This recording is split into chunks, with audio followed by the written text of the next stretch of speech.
Hello? My girlfriend texted me. My ex is staying with us for a while. There's nothing to discuss. I didn't argue. I simply replied, no problem, packed my things, and moved out that same night. I sent the landlord her contact information, and when rent day arrived, reality hit her hard. I'm Nate, 32M. My girlfriend, Lauren, 29F. We'd been together a little over 3 years and living together for just under one. This happened on a Tuesday night, right after dinner, while I was loading the dishwasher. She was leaning against the counter scrolling on her phone, already irritated about something. She'd been like that a lot lately, short fuse, constant sighing, talking to me like I was an inconvenience instead of her partner. Out of nowhere, she said, so just a heads up, my ex is staying with us for a while. I stopped rinsing a plate. What? She didn't look up. He's in between places. It's temporary. I waited for the part where she asked how I felt, or explained, or acknowledged how insane that sounded. Instead, she added, this isn't up for discussion, by the way. That was the tone she used when she talked to customer service reps, flat. Final. Like I was an obstacle, not a person. I asked how long a while was. She shrugged. However long it takes. Don't be dramatic. You know we're just friends now. This was the same ex she'd sworn was toxic. The same one she claimed cheated on her twice. The same one whose name still popped up on her phone more than she was comfortable explaining. I looked at her and realized something strange. I wasn't angry. I said, no problem. That finally got her attention. She looked up, surprised, then smiled like she'd won. See? I knew you'd be mature about it. I dried my hands on a towel, walked into the bedroom, and started packing.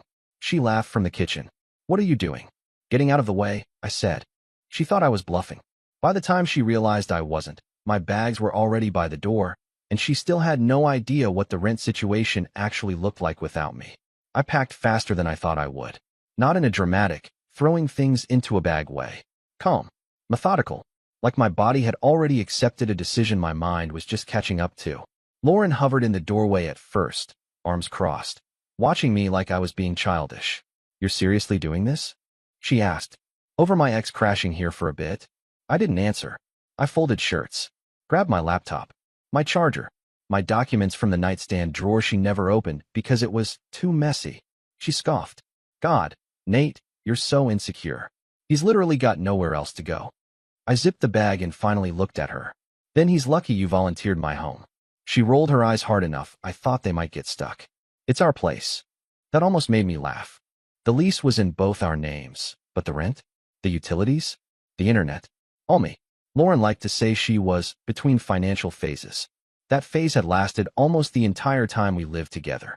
She followed me into the living room, still talking, still framing this like I was the unreasonable one. You said no problem, she reminded me. Now you're storming out? I meant it, I said. No problem. For me. That seemed to short-circuit her. She opened her mouth, then closed it again. You're overreacting, she said finally. You'll be back once you cool off. I grabbed my second bag and headed for the door. Don't be dramatic, she added. I'm not choosing him over you. I paused with my hand on the knob. You already did. You just didn't think it counted if you didn't say it out loud. She laughed, sharp and dismissive. You're being ridiculous. I stepped into the hallway. Behind me, she called out, annoyed more than concerned. Just text me when you're done with your little tantrum. I didn't respond.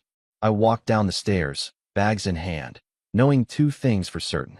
One, I wasn't coming back. And two, she had absolutely no idea what tomorrow was going to look like without me covering the boring parts of her life. I crashed on my buddy Chris's couch that night. He didn't ask questions beyond beer, and you good? Which was exactly what I needed. I slept deeper than I had in months. At 7:12 a.m., my phone started vibrating like it was trying to crawl off the table. Lauren. Missed calls stacked up fast. Then texts. Are you serious right now? You didn't even stay to talk. This is childish. I stared at the screen, waiting for the one message that mattered. An apology. Maybe I handled that wrong. It never came. Instead, at 7:26, she sent. So when are you coming back? That was the moment I realized she truly believed this was temporary.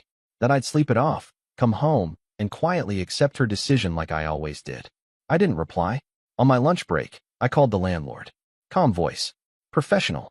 I explained that I was vacating the apartment effective immediately and that all future communication and payments would go through Lauren. He paused. You're sure? You've been the primary contact. I'm sure, I said. I'll email her details right now. I forwarded Lauren's number and email. CC'd her, so there was no confusion. 5 minutes later, my phone lit up again. Why did the landlord just email me? I replied with the same energy she'd used on me the night before. Just a heads up. This isn't up for discussion.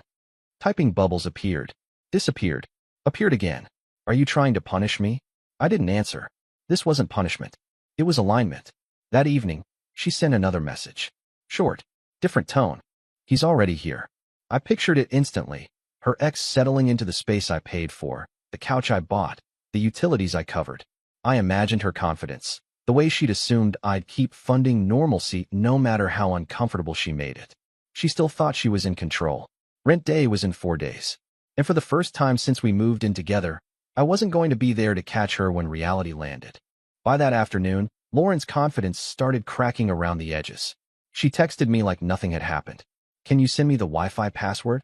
I stared at it for a second before replying. It's in the email account you never check. She didn't respond for a while. Then, why is the internet bill in your name anyway? That question said more than she realized. Around 6 p.m., she called. I let it ring twice before answering. What is going on? She demanded. No greeting. No concern. The landlord emailed me about rent and utilities. Why am I suddenly the point of contact? Because I moved out, I said. And I stopped paying. There was a pause, like her brain was buffering. You can't just do that, she said. We live together. No, I replied. You told me your ex lives with you now. I adjusted. Her tone sharpened immediately. This is about control. You're trying to scare me. I almost laughed. Lauren, if you were scared, you would have asked me how I felt before moving another man in. She snapped back. You're being petty. I stayed calm. I'm being consistent. She started listing things, how unfair this was, how inconvenient, how I was blindsiding her. She said rent was due soon and she hadn't budgeted for all of it. That was the first time she sounded unsure. You'll figure it out, I said, using her exact words from the night before. This isn't up for discussion. She went quiet. Then she said, softer, you said no problem. I meant it, I replied. It stopped being my problem. She hung up without saying goodbye. Later that night, she texted again. He says I'm overreacting. He'll help a little. That's when it really hit her. Not that I left. Not that I took my money with me. But that the man she moved in didn't come with a safety net. Rent day was getting closer. And suddenly, a while felt very expensive. The day before rent was due, Lauren showed up at my work. No warning this time. No texts. Just her standing in the lobby like she'd been wronged by gravity itself. The receptionist messaged me asking if I was expecting someone. I wasn't, but I went down anyway. She looked tired. Not sad. Stressed. Hair pulled back. Arms folded tight. Phone clutched like evidence. We need to talk, she said the moment she saw me. I nodded. Okay. That surprised her. She followed me outside, already launching into it. You didn't tell me you were paying everything, she said. Rent, utilities, internet, everything. You made it sound like we were splitting it. We were, I said. I just covered your half. She scoffed. That's not the same thing. It is when the bills are due, I replied. She paced a little, heels clicking on concrete. He said he'd help, but he can't right now. He's still looking for work. I waited. Didn't interrupt. Let the silence stretch until she filled it. So I just think it's messed up that you left me like this, she continued. You didn't have to abandon me. I looked at her. Really looked. Lauren, you told me your ex was moving in and that it wasn't up for discussion. That's different, she snapped. That was emotional. This is financial. I almost smiled. So you agree, I said. The boring stuff matters. Her mouth opened, then closed. She changed tactics fast. Can you just cover this month? She asked. Softer now. Just this one. So I have time. I shook my head. No. Her face hardened instantly. Wow. So that's it. You're just done? I was done when you replaced me and expected me to keep paying, I said. She stared at me like she was seeing a stranger. Maybe she was. As she walked away, she muttered, I never thought you'd actually leave. I didn't follow her. Didn't correct her. Because I hadn't just left. I'd stopped carrying what she volunteered away. And tomorrow morning, the landlord would be expecting rent. No discussions, no excuses, no safety net. Just reality, knocking right on time. Rent day came quietly. No dramatic knock. No sirens. Just an email notification hitting Lauren's inbox at 9:03 a.m. I know the exact time because she texted me at 9:07. Did you seriously tell the landlord you're not paying? I was already at work, coffee half finished, inbox open.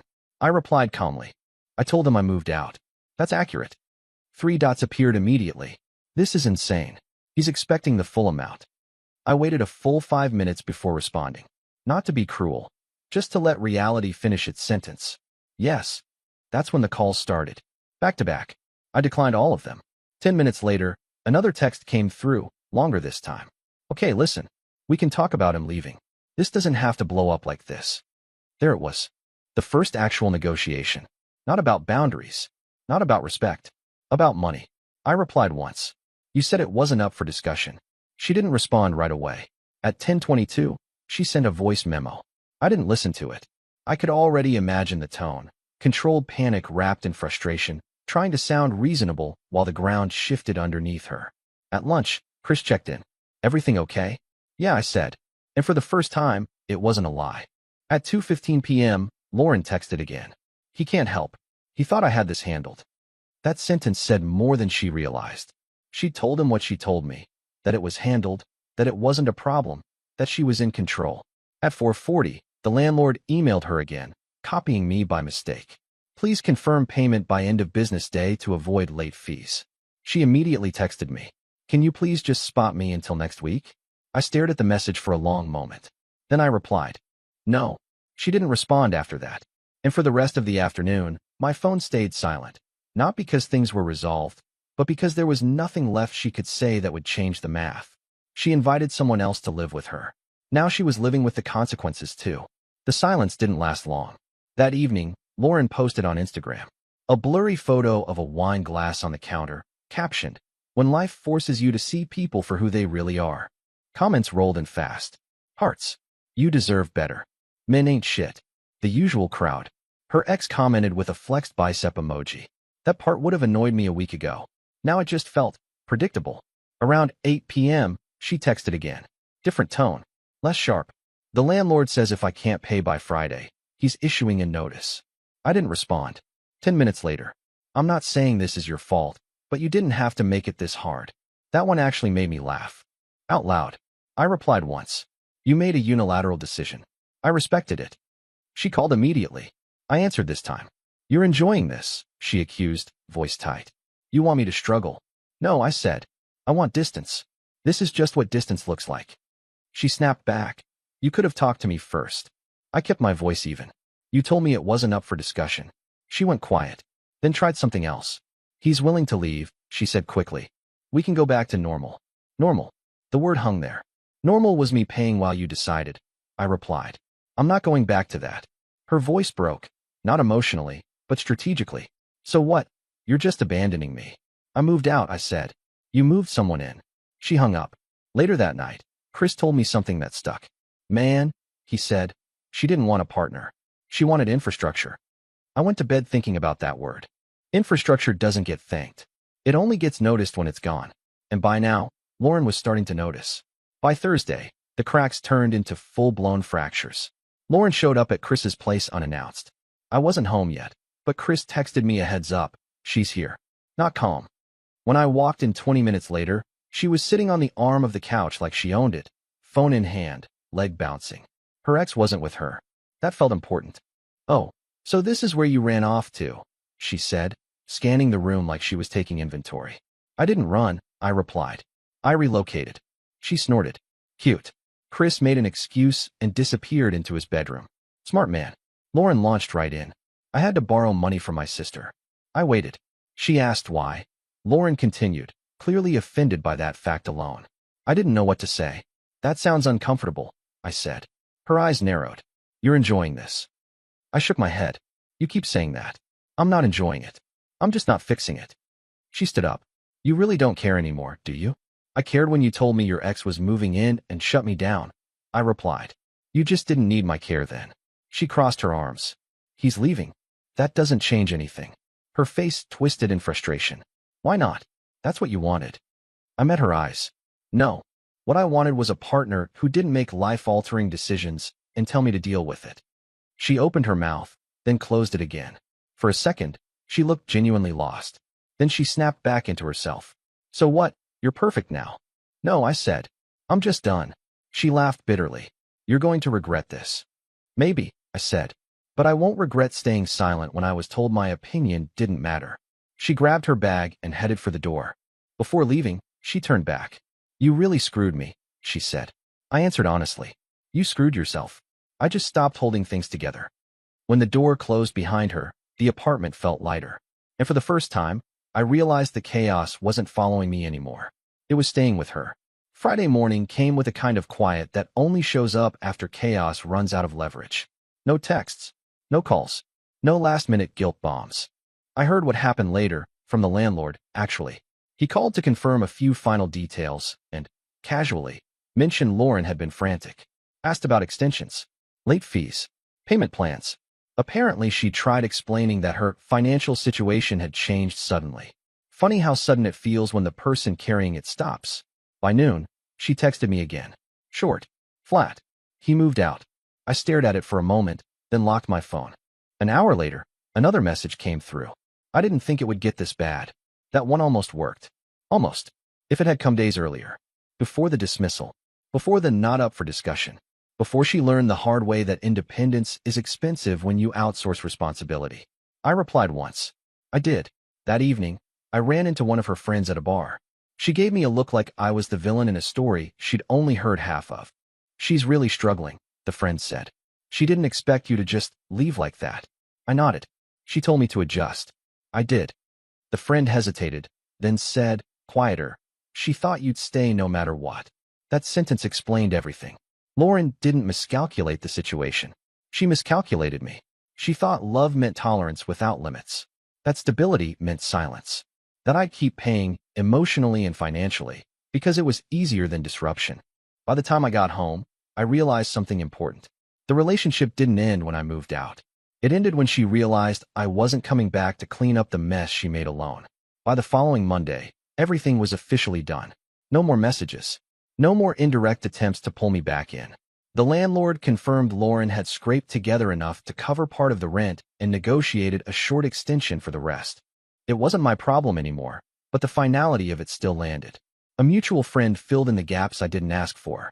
Apparently, once her ex realized he wasn't just crashing for free and that Lauren actually needed help, he disappeared fast.